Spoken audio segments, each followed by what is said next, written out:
नमस्कार दोस्तों, welcome to filter news. आज हम बात करेंगे हाई प्रोफाइल केस जिसमें कि मुकेश अंबानी के घर के सामने जो एक वैन मिली थी जिसमें बहुत ही एक्सप्लोजिव भरे थे और उसमें नई डेवलपमेंट्स आई है। और एक चीज़ की हम छानबीन करने की कोशिश करेंगे, क्या मुंबई पुलिस मुंबई में फिर दोबारा से जो डॉन राज है वो वापस आ गया है क्या नहीं।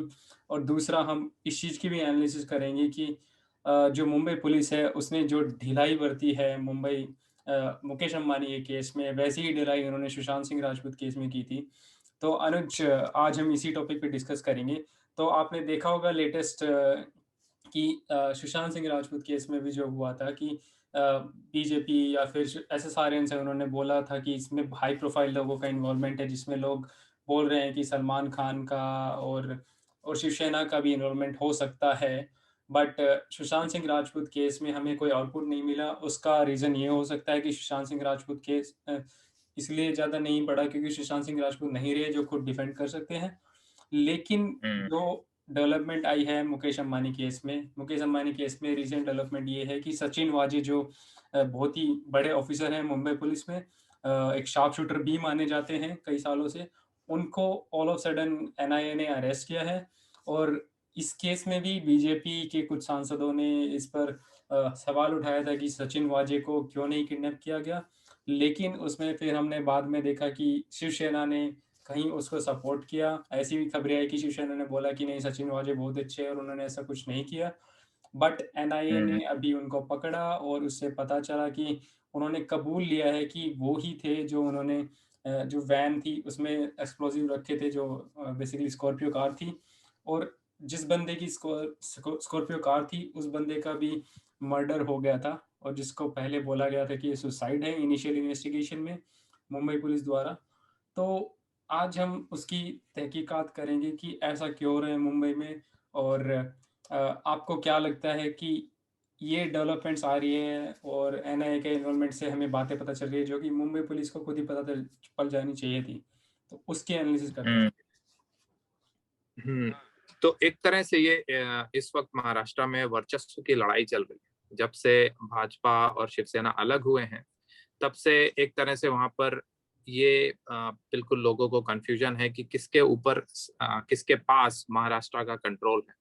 क्योंकि पहले भाजपा शिवसेना इतने सालों तक सरकार चलाते रहे और अभी एनसीपी और कांग्रेस जो पिछले चुनाव में इतना बढ़े हैं, उनको एक तरह से कुछ साल ही मिले हैं अपने वर्चस्व को वापस लाने के लिए और अपनी ताकत को बढ़ाने के लिए।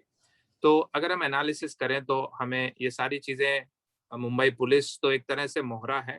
ऐसा नहीं है कि जिस सचिन बाजे की तुम बात कर रहे हो वो अपने स्टैंड अलोन कुछ उसके खुद के वो होंगे या वो अनिल अंबानी से या मुकेश अंबानी से कुछ वो पैसे ऐंठना चाहता है। ऐसा इंडिविजुअल नहीं हो सकता क्योंकि मुकेश अंबानी एक बड़ी अब तो इंटरनेशनल हस्ती हैं, दुनिया के सबसे अमीर इंसान हैं।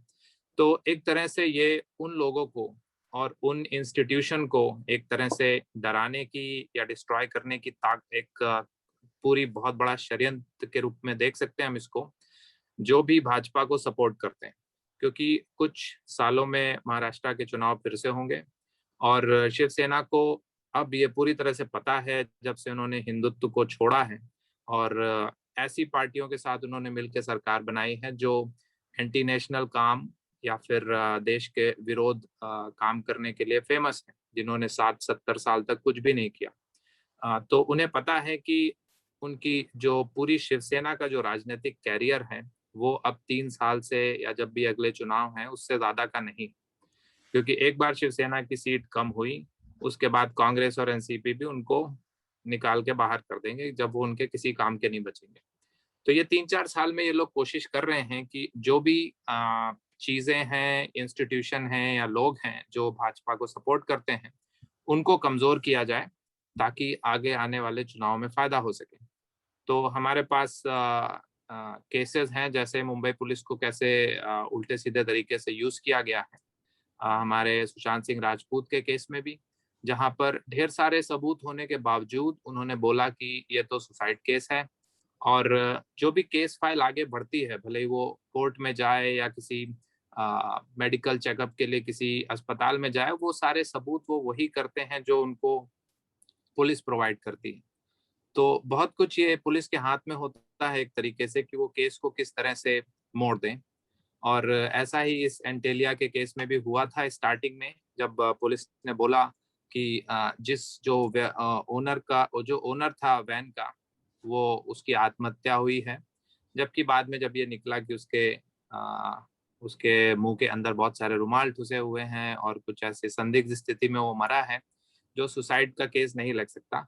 बाद में जब ये केस एनआईए के पास गया, क्योंकि जो मुकेश अंबानी है वो जेड प्लस सिक्योरिटी वाले हैं, वो इंटरनेशनल हैं, तो वो राज्य सरकार के अंडर में उनकी सिक्योरिटी से रिलेटेड कोई भी जांच नहीं हो सकती।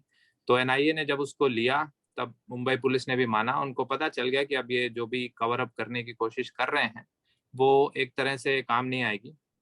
तो अभी महाराष्ट्र शिवसेना के भी कुछ पॉलिटिशियन ने बोला है कि ये केस में हमारी मुंबई पुलिस भी काफी अच्छा कर सकती थी और हम भी ये सारे फैक्ट्स फाइंड कर सकते थे, क्योंकि ये बहुत मुकेश अंबानी जो हैं वो बहुत ही इम्पोर्टेंट हैं खुद महाराष्ट्र के लिए भी।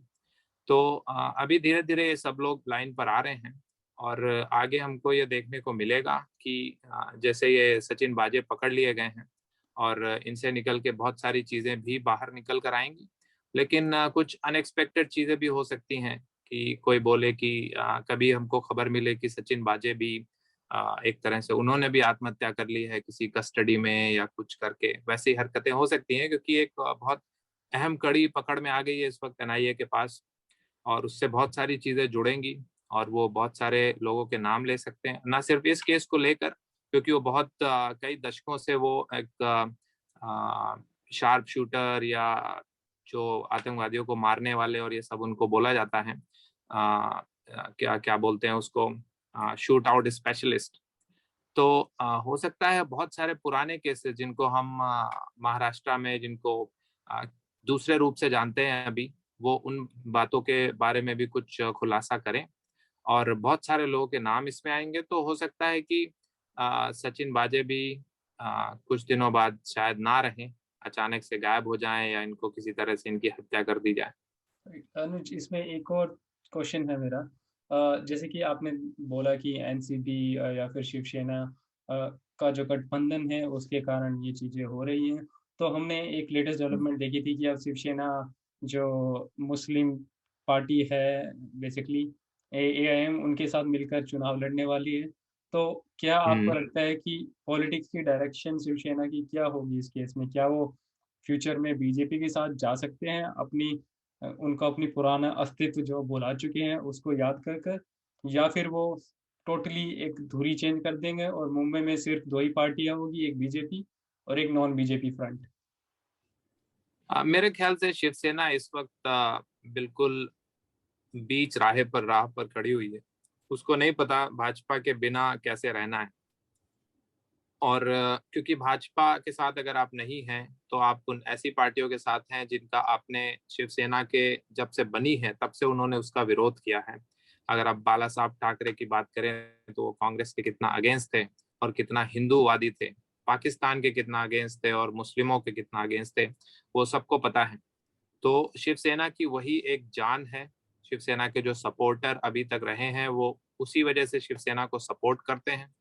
तो अगर कुछ शिवसेना अगर यही हरकतें करती रही और चुनाव के पहले वो उन्होंने कोई एक बड़ा डिसीजन नहीं लिया, तो शिवसेना की जो एक तरह से पॉलिटिक्स है वो 3-4 साल से ज्यादा अब चलने वाली नहीं है।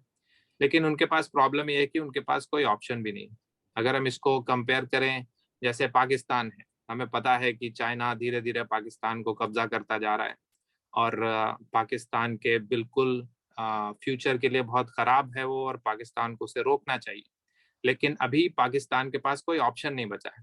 उसने इंडिया से लड़ाई मोल ले ली है और पिछले 60-70 साल से वो लड़ाई कर ही रहा है, तो इंडिया से सपोर्ट नहीं कर सकता।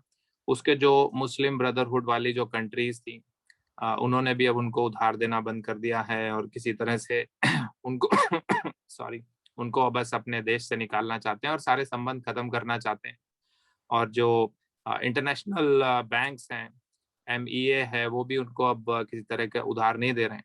तो अगर पाकिस्तान को एग्जिस्ट करना है, उनको अपने खर्चे चलाने हैं, इनफैक्ट जो उन्होंने जो पुराने लोन ले रखे हैं उस लोन की जो उन्हें किस्तें जमा करनी है उसके लिए भी उन्हें चाइना पे डिपेंड करना पड़ेगा। उनके पास कोई ऑप्शन नहीं। तो उसी तरह से शिवसेना भी एक तरह से अटकी हुई है। उनको अगर अभी भले ही कुछ सालों के लिए ही सही अगर अपनी एग्जिस्टेंस दिखानी है भाजपा के अगेंस्ट, और ये दिखाना है कि हम भाजपा के बिना भी रह सकते हैं, तो सिवाय कांग्रेस एनसीपी के सपोर्ट के और जो भी उनकी हेल्प कर सकता है भाजपा के अगेंस्ट, जैसे एआईए एमआई जो असदुद्दीन ओवैसी की जो पार्टी है, उनसे भी वो एक तरह से सपोर्ट लेंगे और ये सारे काम करेंगे जिसमें कि वो एग्जिस्ट कर सकें। हमने बहुत सारे पॉलिटिशियन को ऐसे बदलते देखा है। हमने अरविंद केजरीवाल को देखा है, उन्होंने कैसे बहुत ही नीट और क्लीन पॉलिटिक्स की स्टार्ट की थी, लेकिन बाद में उन्होंने राज्यसभा की सीटें बेचना शुरू की, कांग्रेस का सपोर्ट किया। बहुत सारे मंचों में वो ममता बनर्जी और बहुत सारे ऐसे पॉलिटिशियन के साथ नजर आए जो कि जिनका वो सारी जिंदगी विरोध करते रहे। तो मेरे ख्याल से ये नॉर्मल पॉलिटिक्स ही चल रही है और चुनाव के वक्त उन लोगों को बिल्कुल इसके बारे में एक तरह से उनको इसकी सजा भुगतनी पड़ेगी, जो भी ये सारी काली करतूतें उन्होंने स्टार्ट कर रखी हैं। ऑलराइट, सो आई थिंक ये बहुत ही इम्पोर्टेंट है शिवसेना के लिए भी कि कैसे वो अपनी दूरी अपनाएंगे, बट एज ऑफ नाउ हमें लगता है कि शिवसेना अपने मूल्यों से, अपनी वैल्यूज और अपने ऑब्जेक्टिव से भटक रही है, और इसका हम्म, आउटपुट हमें नेक्स्ट इलेक्शन में मिलेगा जिसमें बीजेपी वन साइडेड विक्ट्री होगी मेरे हिसाब से against all other. So I believe ये केस भी सुशांत सिंह राजपूत के केस की तरह किस्ता, अगर इसमें अनिल अंबानी या मुकेश अंबानी की इन्वॉल्वमेंट नहीं होती क्योंकि वो हाई प्रोफाइल लोग हैं, तो और इस केस में at least you will get some output and so fast. तो यही हम्म। थी हमारी analysis. Anuj, thanks for your views and will come again with more analysis. Until then, stay fit and stay healthy.